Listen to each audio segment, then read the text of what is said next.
Alright, we are back with the Acer Teamstory Cup, ladies and gentlemen. Thank you for your patience. Just had to put the delay on, of course, because we are in an online tournament. We wouldn't want any doubt about the results whatsoever. That would be terrible. And here we go. So, as I suspected, they're bringing a Protoss player out to face the STC. He is in the blue trunks, and he is playing Terran to the southwest of this map, which is, of course, Yonsu, versus his opponent to the northeast position. In the red trunks, playing Protoss, it is Mousesports Mana. A great start from the STC, really good TBT action going on there between both players, actually, but the STC getting the better end of it. Mana, historically known as pretty much a PvT god when it came to this matchup. He's still pretty good at it. I've got to admit, Yonsu not an ideal map for his macro TBT style, in my opinion, and it's mostly because of this. This expansion is a nightmare for Protoss versus Terran, simply because tanks! Tanks! You can put tanks right here, and you can, in fact, this mineral line is actually in range of Marines standing here, which is really unfortunate. It's really unfortunate. I've actually seen our Protoss player, Alicia, be destroyed by that. It's really unfortunate and very, very dangerous. So you've got to watch out for that. And a lot of Protoss players have elected to start taking this as the expansion instead. So if you want to take your third, you kind of take this. But if you take your fourth, you don't want to be spread out this far. So you want to take this one, but this one then ends up being under pressure, which is not so good. Not great. Alright, Scout coming out from Mana here. It goes with a gateway expansion here. Very, very standard. Nothing out of the ordinary. And we're seeing a barracks at the front. STC with a little bit later gas. We'll probably see a Reaper opening here. I think, honestly, that's the safest thing he can do. He can have a look around the map very speedily, and he will be able to scout his opponent's base. So if there is any nonsense coming out, which is highly unlikely from Mana, I almost never, I really almost never see any sort of nonsense coming out from him. I'm just noticing some stuttering, by the way. Do let me know if there's any stuttering on the stream, because my preview window is showing that this is not running at 60 and there's all the stuttering going on. Please do let me know if that's actually the case. It may just be the preview window. Anyway, barracks coming out, and it will, of course, have that Reaper, so scouting action will be going on, as you can expect. Cybercore coming down for Mana. He took 2 gas, but he's actually only got... There we go. No, he's still only got 3 probes in potentially 6 gas spots, which is... That's unusually low. Usually you'll see Protoss go for 4. It may be a mistake or it may be a deliberate part of this build. Bear in mind, of course, it's a very macro-focused Protoss, so getting early gas for him is unlikely.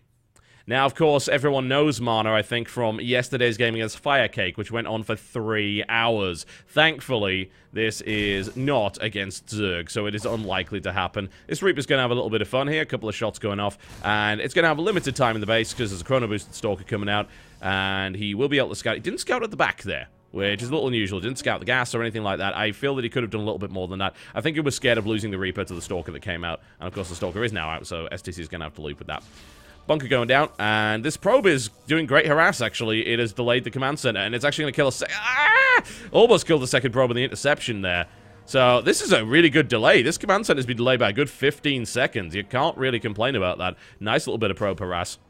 In the meantime, the Reaper makes its way in once again, and now is going to be able to scout gas in the back of the base.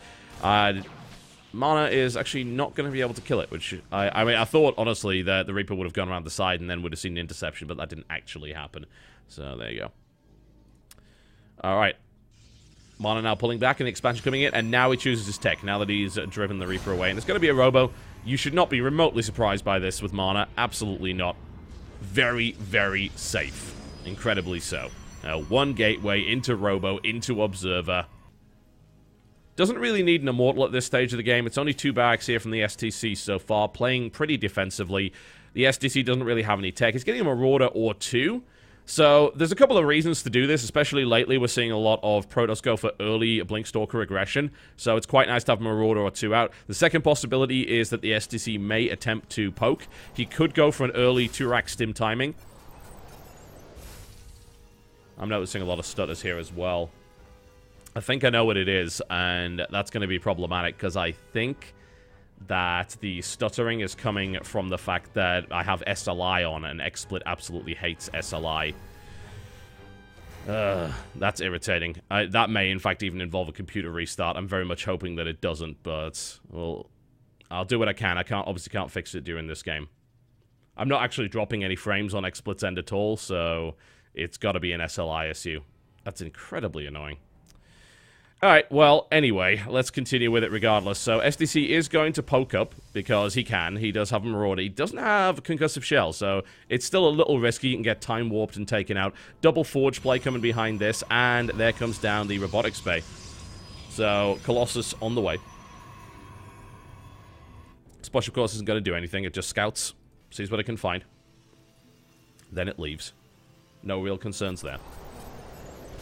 In the meantime, we will see STC go all the way up to Starport, and once he's finished this, I wonder if he will poke, but he's not really across the map, so it seems unlikely that he's going to try and poke. He doesn't really have enough units forward to do that. He'll most likely just wait for Starport and his medevacs and then start dropping. Double upgrades coming out right here from Mana, which is a very, very robust style, certainly, and that's going to quickly outstrip the upgrades of the Terran player, which leaves some really nasty mid-game possibilities. Very much so. Gotta watch out for that as a Terran. And get caught out by a nasty 2-2 timing, especially with a lot of Stalkers. Can be pretty messy. Combat shield on the way up here as well, an additional barrack. So, Mana is not going to attack anytime soon, right? He's not going to attack at least until he has 2 Colossus out. There's no real reason to go for it. SDC breaking through these rocks, maybe looking to take a 3rd base right now. And a couple of medevacs coming out. So the first aggression should really come from the Terran. Probably when +1 and shield is done, he will try and do a drop, I would think. Mana will most likely hold that pretty well. He usually does. And then once that happens, we'll see whether or not the STC is able to do any significant damage before this big upgrade heavy push comes out. There's the Twilight Council. The building is lining up quite nicely with 2-2, so he looks like he's going to go straight into that. Mana already knows, look, this is the kind of time when a drop can come in.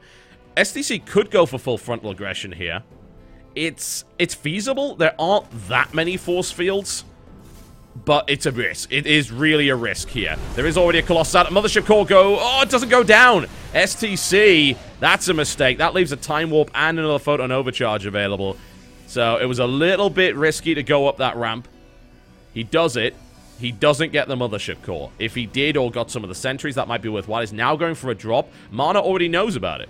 He already knows. He's got vision on the damn thing. There's an observer right there, so he's moving for the interception. Stalker's now warping in to try and engage this. Colossus moving into position. This drop really shouldn't do anything, and I'm surprised the SDC is taking the risk.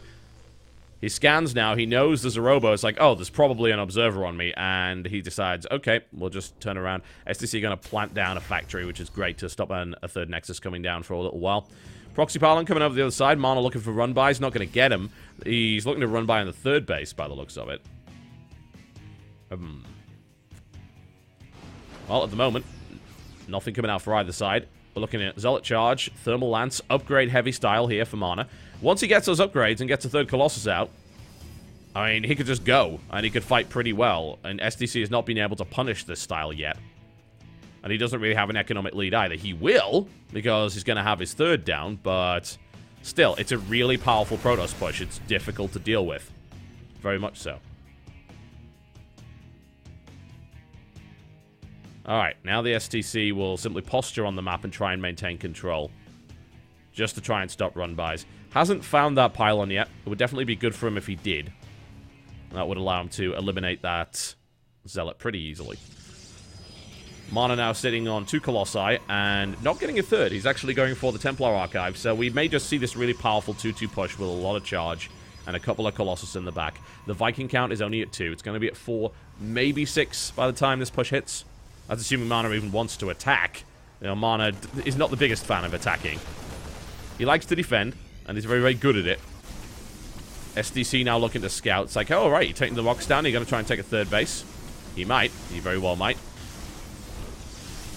He also now knows that he actually doesn't know about the Colossus, but he can figure that out pretty quickly. SDC now just looking for an angle. Since the observers are spread out and not actually following his army, he may be able to get one. He might be able to get into that base. It's a bit of a push here, and then he's split off his army here. So the weakness of Mana's army is it's a little bit immobile. The last thing you want to do is charge away and leave your Colossus. Takes out a pylon, kind of letting Mana know that, hey, my force is here, and another warping comes in at home. But this does allow the establishment of a third here for the STC. And the third is already up and running for him, whereas it's only just started, really, for Mana.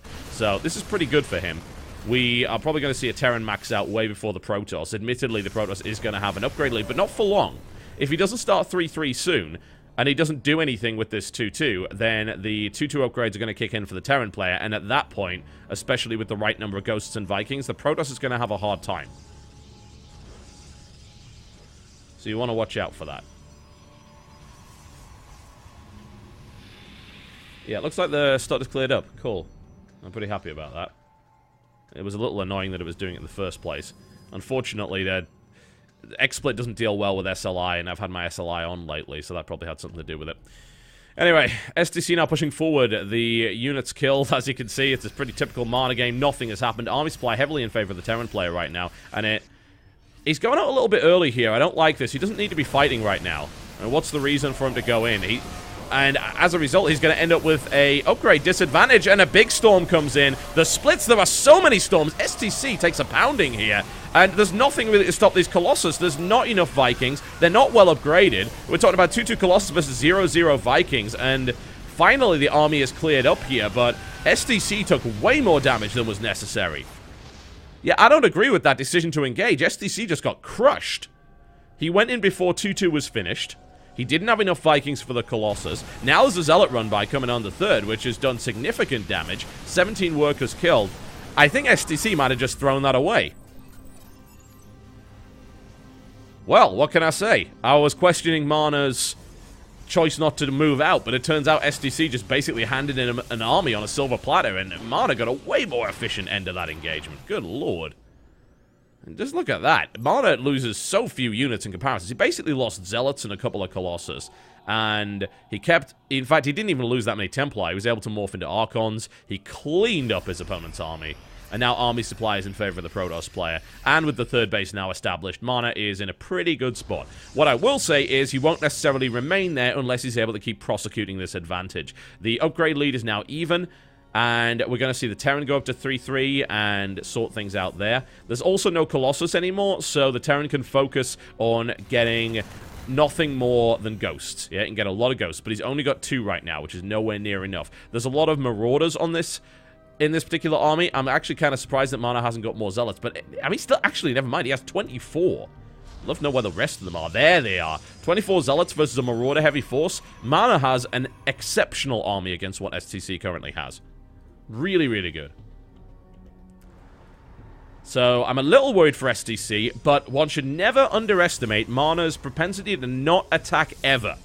So, this may have something to do with the STC kind of getting back into the game. I think Mana can now go and attack. He has a significant lead over his opponent. I think he knows that, and he's now going to make this push. He may be able to make this with 3-3 if he keeps chrono boosting. I mean, maybe he wants to wait for 3-3 and then go for that timing because he's got like a full minute of his opponent not having that. He puts down a 4th base, which is not going to live, but that's fine. That kind of buys him a little bit of time. And if 3-3 then completes, and then an attack happens from Mana with a composition like this, I do not see the STC living through it. It is too good an army. The STC does not have what he needs to match it. There's only 3 Ghosts. They don't even have Cloak. And 3-3 is about to complete. STC just sacrificing a few units to allow his army to pull back here, but that is a massive army supply lead, especially with upgrades. 3-3 kicks in. Mana should attack right now. No question. Like, he should not be hanging around. The last thing he needs is to be pulled around here. He needs to go now. He has a significant army lead. His composition is perfect against what the STC has, and he backs away. There's no need for that. He's now maxed out. He must attack now. Surely. Surely, even Mana would attack in this position. There you go. 31 Zealots, 2 Colossus, a bunch of Archons, some Templar, 3-3. Admittedly, he's about to lose that 3-3 advantage because it was too slow, but it's still a powerful army. The Mana should win this engagement unless STC takes just a phenomenal fight. And that's very, very difficult to do with that many charging Zealots. So Mana goes in right now, the Viking gets taken out, and it looks like the final battle is going to happen. Let's see if the STC can pull it off here. The Ghosts at the front get immediately obliterated. EMPs with significant damage being done here. And wow, Mana fights into a choke and gets just a hail of bullets. Did the SDC just turn this around? Did Mana wait too long? It's a possibility. Those EMPs were really good. I gotta say, Mana took some damage, but he's now reinforcing with yet more charging Zealots. The ghost count is now at 7. Wow, the SDC could actually end up holding this. As I said, if Mana had gone in with the 3-3 before his opponent's 3-3 had finished, I feel it could have crushed him.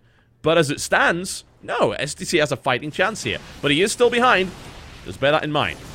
Stalkers go in, a quick blink out of there just to get some information. Try to pick off a ghost or two, doesn't get it. Let's see if we get any good storms here. We did see some EMPs going down, so a lot of these Templars are not really going to be able to do much. In fact, where are most of the Templars? I don't think they're with the army. There's a bunch more elsewhere. Feedback goes down, pops a ghost, but trades it for an EMP and a snipe. So Mana still with a 200-200 here. But his opponent is rapidly rebuilding. 4th base has now been established for the STC. 5th coming up for Mana. 4th already established in this position. That is really unfortunate, I gotta say, for Mana. I think he was in a position where he could have just won right out, but he didn't. He elected not to do that, and he's given STC a chance to get back into this. But don't underestimate the power of things like mid-game or late-game Dark Shrines. There is a missile turret right there, but bear in mind that once you get spread out, it doesn't matter if you've got a missile turret. Unless your base is a planetary, you can still take damage from DTs. Also, mixing DTs into an army is a great idea. In come the Zealots. They're going to sacrifice themselves against... This has building armor. Wow, it's not going to do anything. That's pretty rare that we see that. Alright, now here's the Yunsu problem that I mentioned earlier. As you see, stuff just gets picked off on the high ground there, but it looks like Mana wants to engage against that planetary. He's going to take a lot of damage doing it. Actually, never mind. He has so much firepower that it doesn't really matter. Storm comes down the SCVs as they try to repair it. Nice move there by Mana. And a big run-by comes into the natural here. 47 workers killed by Mana's run-bys up to this point. Devastating economic damage. He's hit the 3rd as well. Zealots on that too. The SCV count of the STC is plummeting right now. Let's see if STC can get a good fight. He's going to need it. He is going to need it. If he can destroy the army here, he may be able to still push for the win. The Colossus caught in a bad spot. Another one is going to fall. SDC takes a big storm, but it doesn't kill the army quite yet. Another storm would finish him off, though. These guys are so low. Down goes the last Colossus. Storm goes on the Vikings here as well. DTs and Zealots getting involved in this fight. A lot of cloaked ghosts involved, though. There are no observers on the field, but the STC's army has taken a lot of pounding. And frankly, his economy is in shatters. In shambles. It's shattered. You know what I mean. SDC has not been able to harass this entire game. Mana is in a good spot. He's not entirely... SDC is not entirely dead. Please do not underestimate the power of 3-3 Marine Marauder Medevac. Down go the rest of the Vikings. And there are not enough Medevacs, I don't think, to keep these units alive. But Mana's taken a lot of damage too. But his economy is just so good that Mana can replenish. And SDC really can't. We're going to be seeing a lot of Marines coming out from the SDC as he drops mule after mule. And he's strip mining. This 3rd base is almost mined out. This is mined out. SDC, unfortunately, complaining about lag here as well. Which is sad, I'm afraid, but such is the way of things. And now STC moving with the remains of his army. Frankly, his army is still kind of scary, honestly. We are still looking at a larger army for the Terran player, just because there's so many units. And so few workers, but... This is dicey here for the STC. Mana now moving in. There's a lot of ghosts here, and we're going to see a cloak from the STC pretty quickly before we lose all the ghosts. There it is. Where is the observer? It's actually not with the army here. This is not good. Not good at all. Cloak ghosts can actually eliminate this army pretty handily. In comes the observer. These ghosts get stormed. They sit in it, and another storm comes in.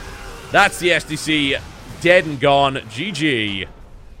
And Mana evens up the series. Oh, man. That was intense, what can I say? And Mana played really, really well, but I still feel he could have killed his opponent a little bit quicker than that. I understand securing the win, but that was a little extreme. Alright, I'm going to try and turn off my SLI and hope that it... Sometimes it makes me restart my computer. I'm hoping that it won't.